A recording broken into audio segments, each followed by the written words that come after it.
Next diseases transmitted by animals. Disease வந்து அனிமல்ஸ்னால் எப்படி டிரான்ஸ்மிட் ஆகுதுன்னு பார்க்க போகிறோம். இதுக்கு முன்னாடி இன்செக்ட்னால் எப்படி டிரான்ஸ்மிட் ஆகுதுன்னு பார்த்தோம். First one is swine flu.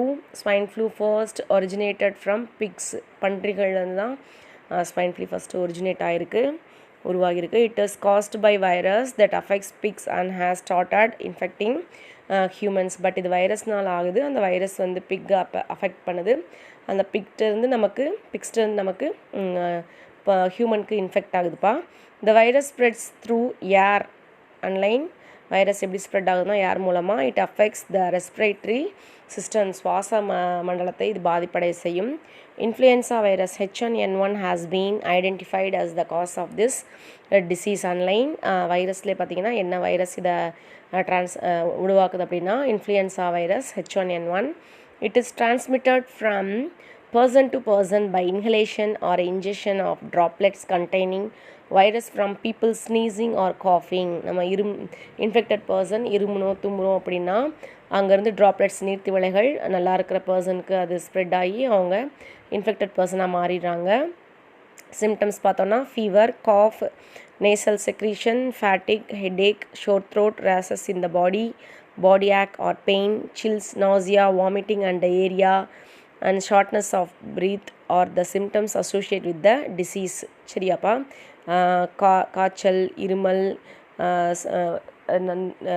Running நோஸாக இருக்கிறது, ஹெடேக், தொண்டை வந்து கரகரப்பாக இருக்கிறது, ரேஷஸ் அரிப்பு, பெயினாக இருக்கிறது, சில், நாசியா, வாமிட்டிங் சென்சஸ், வாந்தி வர மாதிரி இருக்குது, டயேரியா, வயிற்றுப்போக்கு, மூச்சு விடுதல் சிரமம், இதெல்லாமே வந்து நமக்கு ஸ்வைன் ஃப்ளூவோட சிம்டம்ஸ்.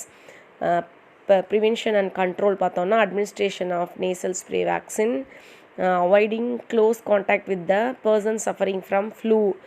சளி உள்ளவங்களுக்கு நம்ம ஒதுங்கி இருந்தோம்னா நமக்கு இதை அவாய்ட் பண்ணலாம்.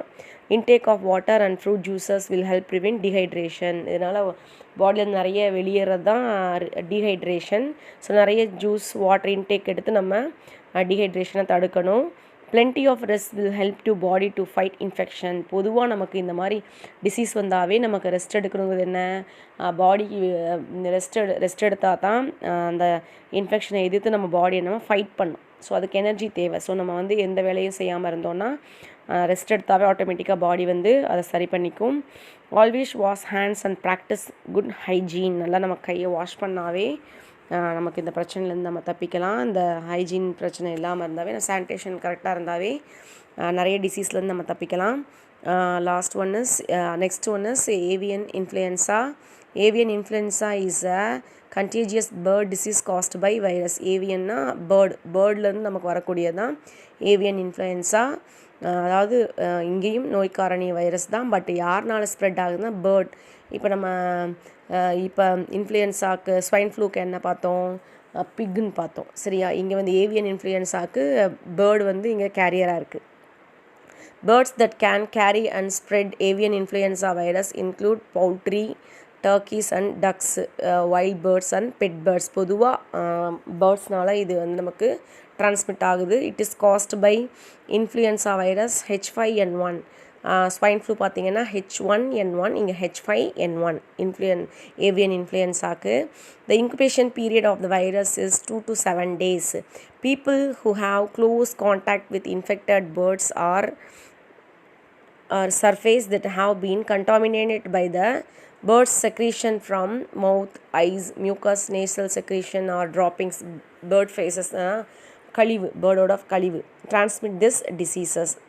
இப்போ பறவைகள் இருக்கிற இடத்துல நம்ம அதிகமாக அங்கே அது கூட நம்ம காண்டாக்ட் வச்சுட்டு இருந்தோம்னாவே நமக்கு ஈஸியாக பேர்ட்ஸ்க்கு வந்து இந்த இன்ஃப்ளூயன்ஸா இருந்துச்சுன்னா நமக்கு அது அப்படி அஃபெக்ட் ஆகும்.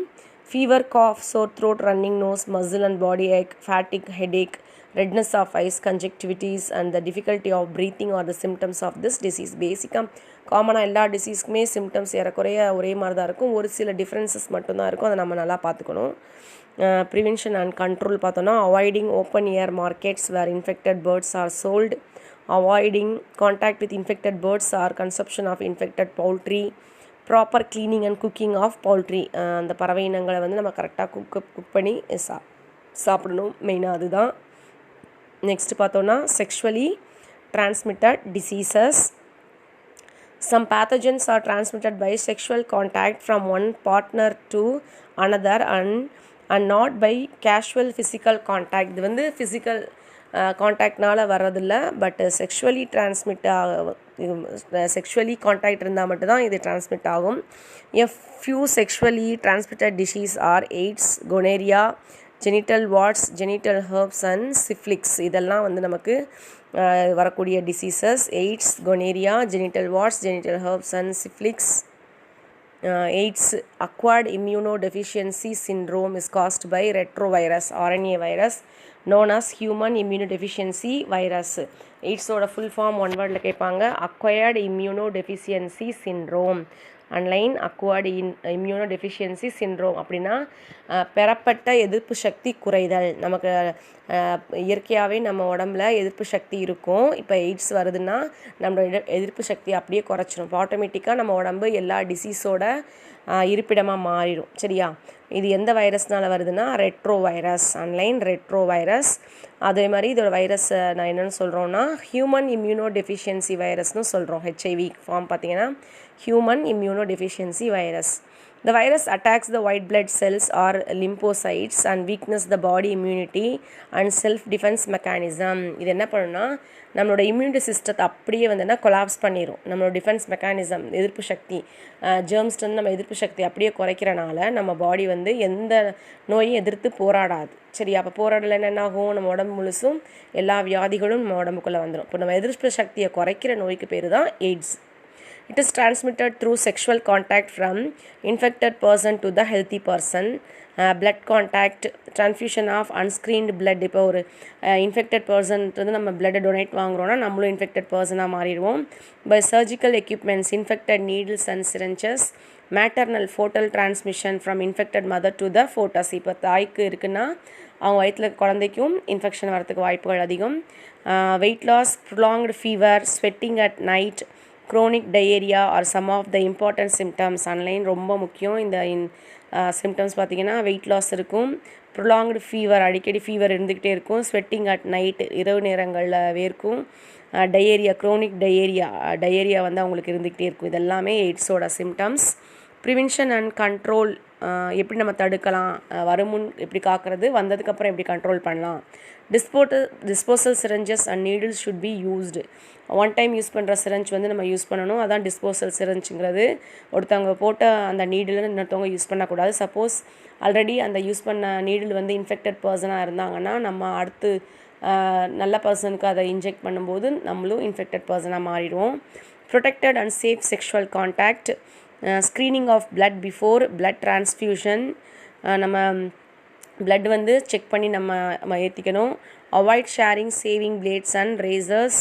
People should be educated about AIDS transmission. எய்ட்ஸோட எப்படி டிரான்ஸ்மிட் ஆகிற அந்த எஜுகேஷன் நமக்கு இருக்கணும், அந்த அறிவு நமக்கு இருக்கணும். அதனால தான் நமக்கு இதுக்கு லெசன்லேயே நமக்கு கொடுத்துருக்காங்க.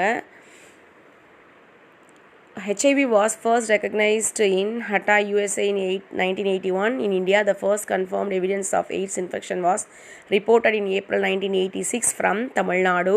The AIDS vaccine RV144 trial was conducted in Thailand in 2003 and reports were presented in 2011. First இந்தியாவில் வந்து தமிழ்நாட்டில் தான் கண்டுபிடிச்சாங்க 1986. சரி, அது கொடுக்கக்கூடிய வேக்சின் பேர் பார்த்திங்கன்னா RV144 அன்லைன்.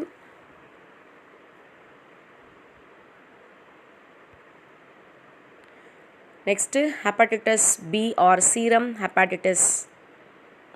It occurs due to infection of hepatitis B virus HBV. The virus damages the liver cells causing acute inflammation and cirrhosis of liver. இது மெயினாக வந்து லிவர் செல்ஸை வந்து டேமேஜ் பண்ணும், லிவரை வந்து பாதிக்கிறதுக்கு, கல்லீரலை பாதிக்கிற அந்த இதுக்கு பேர் தான் hepatitis B or serum hepatitis. It is transferred from infected mother to their babies or by sexual contact.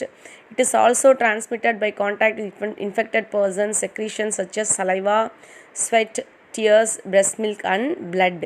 Symptoms observed are fever, loss of appetite, nausea, vomiting, yellowness of eyes and skin, light colored stools, itching of skin, headache and joint pain. இதெல்லாமே பார்த்திங்கன்னா நமக்கு ஹெப்பாட்டிட்டிஸோட பாதிப்புகள்.